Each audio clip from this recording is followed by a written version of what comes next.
सिर कटा भूत। मयंक एक मल्टीनेशनल कंपनी में ब्रांच मैनेजर की जॉब करता था। एक दिन मयंक को ऑफिस से घर जाने के लिए लेट हो गया था। सर्दी की मौसम होने के कारण रात भी जल्दी हो गई थी। ठंड भी बहुत शुरू हो चुकी थी। रास्ते में चलते चलते मयंक को अचानक एक आवाज सुनाई दी, रुक जाओ। मयंक वहीं पर ही रुक गया और पीछे मुड़ के देखा, लेकिन पीछे कोई भी नहीं था। फिर से वही आवाज सुनाई दी, सामने देखो। जैसे ही मयंक ने सामने देखा तो उसे जमीन पर कुछ चमकती हुई चीज दिखाई दी। मयंक दौड़ के उस चीज के पास गया और देखा तो यह कोई साधारण चीज नहीं थी बल्कि एक चमकता हुआ हीरा था। उसने वह हीरा अपने हाथ में लिया। उसकी चमक देखकर मयंक की खुशी का पार न रहा। लेकिन मयंक को कहाँ पता था यह कोई साधारण है या नहीं बल्कि एक मायावी हीरा है। अचानक उस हीरे में से आवाज आई, अगर तुम्हें और हीरे चाहिए तो इस जमीन को खोदो। इस जमीन के नीचे बहुत सारे हीरे हैं। मयंक खुश हो गया। उसने उस हीरे को अपनी जेब में डाला और जमीन खोदना शुरू किया। करीबन 2 फीट खोदकाम करने के बाद अचानक मयंक डर के मारे चिल्लाने लगा।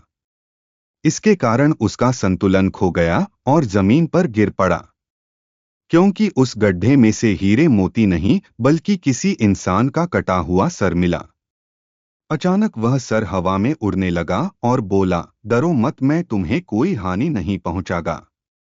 मैं तुम्हें बहुत सारे हीरे जवेरात भी दूंगा।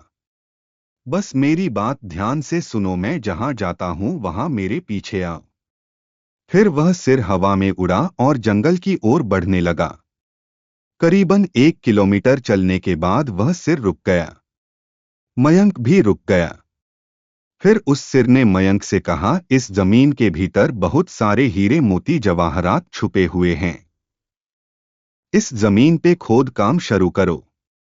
मयंक खुश हो गया और उस जमीन को खोदना शुरू कर दिया। खोदते खोदते उस जमीन के नीचे हीरा मोती तो नहीं मिले बल्कि उस सिर का कटा हुआ धड़ मिला। उस सिर ने कहा, अब तुम्हें एक आखिरी काम करना है, उसके बाद मैं तुम्हें मालामाल कर दूंगा। तुम्हें कहीं से भी एक लोटा खून लाना होगा। मयंक ने बोला, एक लोटा खून? पर मैं एक लोटा खून कहां से लाऊंगा? उस सिर ने कहा, चलो मेरे साथ। वो डरावना चेहरा मयंक को साथ लेकर थोड़ी दूरी पे गया। वहां उसे एक इंसान को जाते हुए देखा। वो सिर बोला, उस इंसान को मारकर उसका खून ले आओ। मयंक डर गया और बोला, नहीं नहीं, यह मुझसे नहीं होगा। मैं यह नहीं कर सकता। अगर तुमने यह काम नहीं किया तो मैं तुझे बहुत बड़ी मुसीबत में डाल दूंगा। फिर तुम्हारी पूरी जिंदगी नर्क बन जाएगी। मयंक ने हाथ जोड़कर उसे कहा, मुझे माफ कर दो। अगर मैंने उसे मार तो मुझे पुलिस गिरफ्तार कर देगी और मुझे जेल जाना पड़ेगा। उस सिर ने अपने तंत्र मंत्र की शक्ति से एक छुरी और लोटा प्रकट किया और गुस्से से बोला, अगर तुम मेरा यह काम नहीं करोगे तो मैं तुम्हारे पूरे परिवार को मौत के गाढ़ उतार दूंगा। मयंक ने मजबूरी में आकर उस आदमी को मार डाला और उसका खून लेकर उस सिर के पास गया। वो सिर खून को देखकर बहुत खुश हुआ और बोला, यह खून मेरे शरीर पे डाल दे। उस सिर के कहने पर मयंक ने खून को उसके शरीर पे डाल दिया। फिर कुछ ही देर में वो कटा हुआ सिर उस शरीर पे जुड़ गया। यह सब देखकर मयंक की हालत अब खराब होने लगी।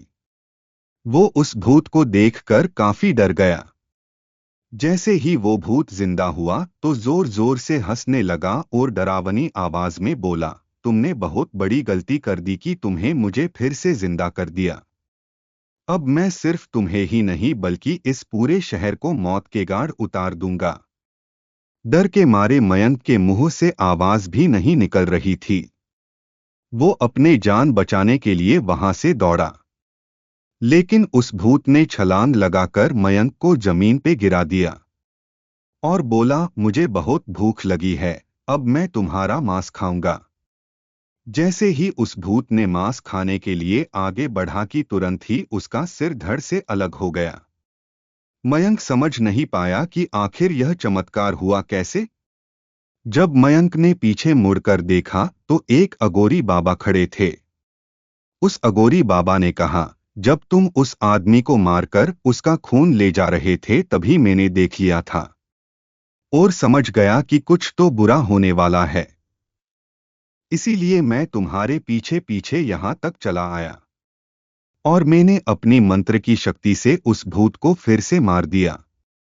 अब तुम निश्चित होकर अपने घर जाओ। अब तुम पर कोई खतरा नहीं है। आज भी मयंक उस बात को याद करता है तो उसकी रूह तक कांपने लगती है। दोस्तों, आपको यह कहानी कैसी लगी प्लीज हमें कमेंट करके जरूर बताएं।